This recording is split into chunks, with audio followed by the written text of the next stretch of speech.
परम भक्ति मता देवी, जिसका नाम था त्यागमयी। क्या नाम था?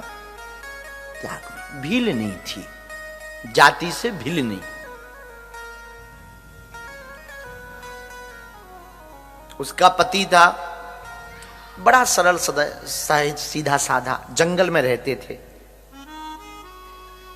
वन में निवास करते थे। उनके घर के नजदीक थोड़ी दूरी पर वन में एक शिवालय था, टूटा फूटा, एकदम टूटा हुआ। कभी कभी वो जाते, दर्शन करते।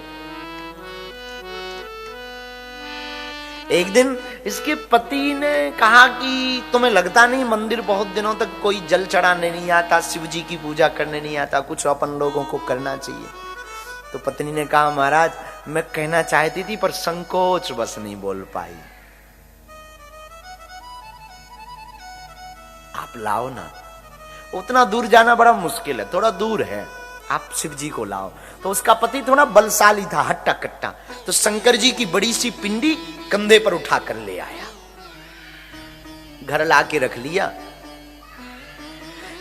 रास्ते में एक गुरुदेव मिले, एक संत मिले, उनको प्रणाम किया, महाराज हम जा रहे हैं, शिव जी को ले जा रहे हैं, कोई पाप तो नहीं लगेगा। दोनों पति पत्नी ले जा रहे थे। महात्मा ने कहा कोई पाप नहीं लगेगा, अच्छा है, पर एक काम करो, ले तो जा रहे पर नियम करना। महाराज क्या नियम है? भस्म लगाना, बिल्वपत्र चढ़ाना, रोली तिलक लगाना, जल चढ़ाना, आरती करना, कर्पूर गौरम करुणावतारम संसार सारम भुजगेंद्र हारम सदा वसंतम हृदयार वृंदे भवम भवानी सहितम नमामि। हम लोग ये आरती गाते हैं पर प्रायः आप लोगों को सुनकर आश्चर्य लगेगा, ये कोई आरती नहीं है, ये भोले बाबा के स्वरूप के वर्णन की स्तुति है। इसमें कर्पूर गौरम, ये जो कपूर जैसा रंग है ये भोले बाबा का है। कर्पूर गौरम करुणावतारम, भोले बाबा इतने करुणावतार हैं, इतने भोले हैं कि इनका नाम भी भोले पड़ गया। संसार सारम, संसार के साथ, भुजगेंद्र हारम, भुज माने भुजगेंद्र मतलब नाग, नाग का ही जिनके गले में हार है, तो भुजगेंद्र हारम सदा वसंतम, सदैव मौज में रहते हैं, अक्खड़ फक्कड़। भोले बाबा के भक्त जितने भी मिलेंगे तुम्हें अक्खड़ और फक्कड़ मिलेंगे। अभी हम काशी गए ना, काशी के निवासी सब अक्खड़ फक्कड़, हर हर महादेव। तो सदा वसंतम हृदयार वृंदे भवम भवानी सहितम नमामि। तो तुम ले जा तो रहे हो, गुरुजी ने कहा एक काम करना, भस्मी लगाना, बिल्वपत्र चढ़ाना, जल चढ़ाना, तिलक लगाना, आरती करना। हाँ नियम ना टूटे वरना पाप लगे। गुरुदेव जो आपकी आज्ञा।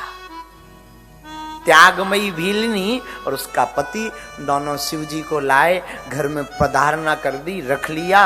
अब तो रोज पूजा करता, पति रोज भस्म लाता, पत्नी रोज भस्म लगाती, बिल्वपत्र चढ़ाती, पंचाक्षर मंत्र।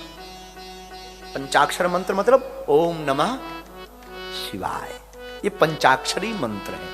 इस मंत्र का वो जाप करती, आनंद में डूबते दोनों। कभी नाचते, और पति नाचता तो पत्नी भी नाचती, भोले बाबा के गीत गाते। बुरा मत मानना, गृहस्थ कोई भोग का विषय नहीं है, पति पत्नी का रिश्ता भोग का विषय नहीं है, पति और पत्नी का रिश्ता तो योग का विषय है। दोनों मिलकर ईश्वर की आराधना में योग करें। हम लोग पति पत्नी के नाते को भोग बना लिए। पति पत्नी का नाता भोग नहीं, पति और पत्नी का नाता तो संयोग है, ईश्वर को पाने का एक योग है। दोनों नाचते, पति भी नाचता, महादेव के गीत गाते, हर हर महादेव शंभु, शंभु तेरी जटा से बहती है गंगा धारा।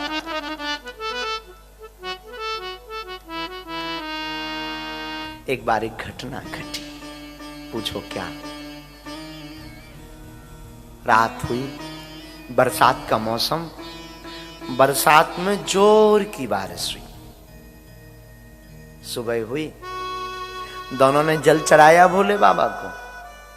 भस्म के लिए पूरे जंगल में भागा, पर सब गीला हो गया।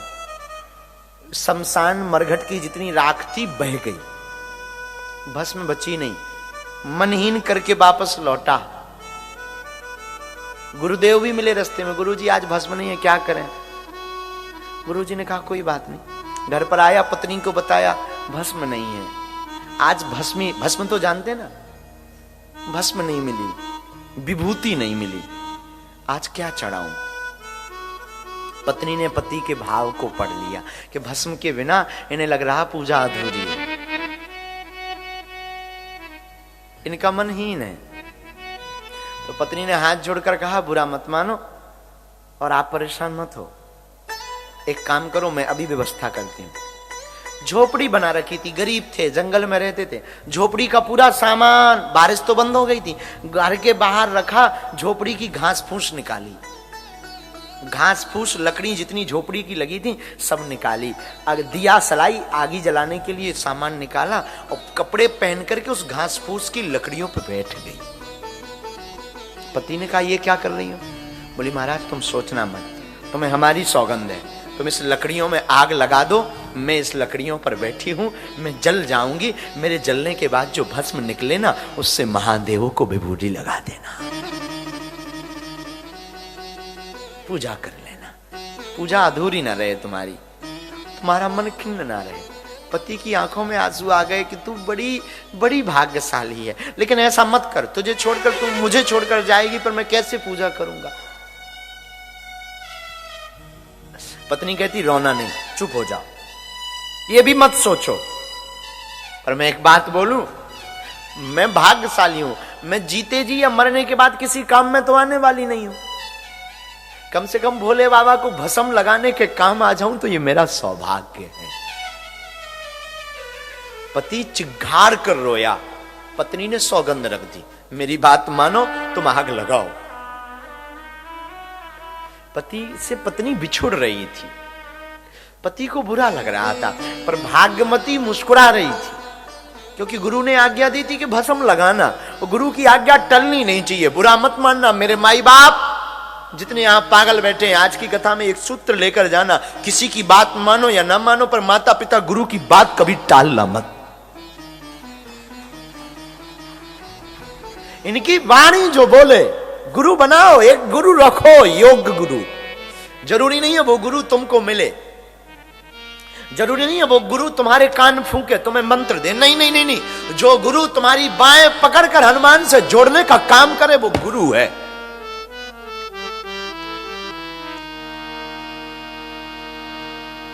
गुरु ने कहा था भस्म लगाना, अब वो बैठी है, आग लगाओ, चिल्ला रही, आग लगाओ। पति कह रहा तू बाबरी है, तू पागल है, तेरी मति मारी गई, मैं तुझसे कैसे दूर रह पाऊंगा, तू जल जाएगी, मर जाएगी।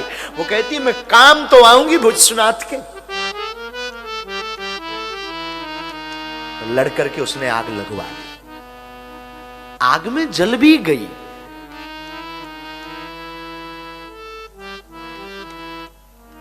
शरीर ध्वस्त हो गया, राख उठाई भस्मी। उसके पति ने महादेव को रोते रोते लगाया। एक दो सौभाग्य उसको रोना दो कारण से आ रहा है, एक तो पत्नी के बिछड़न पर रोना आ रहा, दूसरा इस बात पे भी रोना आ रहा कि मैं कितना भाग्यशाली हूं कि मेरी ऐसी पत्नी है जिसने मेरे पूजा के भाव को रखने के लिए अपने प्राण त्याग दिए। दोनों से रो रहा, आंखें झरझर करके उसकी बह रही। उसने महादेव को भस्म लगाई, आरती की, स्तुति की, और जैसे ही नाचने का मन हुआ तो आज तो और बाबरा बन के नाच रहा। नाचना प्रारंभ ही किया। गुरु ने इस दशा और दिशा को देखा, गुरु गदगद हो गए, विश्वनाथ से भी रहा नहीं गया, और देखते ही देखते, नाचते ही नाचते उसकी पत्नी भी पुनः अग्नि से प्रकट होकर के नृत्य करती। पति ने कहा मैं सपना तो नहीं देख रहा, कोई ये प्रेतनी तो नहीं है, ये तो जल गई थी, तू कौन है? भाग्यमती है। उसने हाथ पकड़ करके कहा स्वामी आज तक गुरु की आज्ञा मानने वाला और शिव को मानने वाला कभी घाटा नहीं खाया जिंदगी में, ये गुरु कृपा है। ये गुरु बुरा मत मानना मेरे माई बाप, हम तो तुमसे सिर्फ इतना कहते हैं, तुम्हारा गुरु एक बार बोल देना तो तुम किंतु परंतु मत करना, कुछ मत करना। जिसे तुमने गुरु माना ना, देखो गुरु कहना मत, और कहना तो फिर छोड़ना मत। हमारे पूज्य गुरुदेव का एक शब्द बड़ा प्यारा था। हमारे पूज्य गुरुदेव कहते थे, या तो गुरु को मानना छोड़ दो अथवा गुरु पर सब कुछ छोड़ दो। फिर सुनो पागलो, या तो आज के बाद तुम लोग गुरु को मानना छोड़ दो अथवा गुरु के ऊपर सब कुछ छोड़ दो, पर अपनी जिंदगी का आनंद तुम स्वयं लो, फिर मौज स्वयं लो। फिर आपको लगेगा जिंदगी क्या है। या तो गुरु को मानना छोड़ो अथवा फिर गुरु पर सब कुछ छोड़ो।